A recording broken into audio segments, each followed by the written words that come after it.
ভাই লও ঠেলা আমি পুরাই কট যাইতেছিলাম, এই কুকুরগুলো আমার আটকাইছে। মানে এই যে হয় না দৌড় দিলে পারে, দৌড় দাপড়ায় ধরে এসে থামলাম।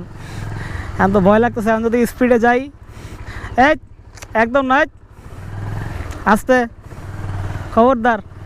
মানে আমি দূরের থেকে আসতেছিলাম, পুরো পজিশন নিছে যে এবার আমার দাপড়ায় ধরবো। আমি জাস্ট থামাই দিছি, থামানোর পর থেকে লেজ নাড়াইতেছে। আবার লেজ নাড়াইলে মনে করেন কুকুরে কামড়ায় না।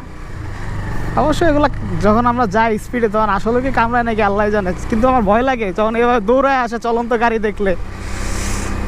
আমার তো কলিজায় পানি শুকিয়ে গেছিল, পুরো পজিশন মানে ঘেউ করে বলতে যাইবো এমন সময় আমি নোটিস করছি আর গাড়িটা থামাই দিছি।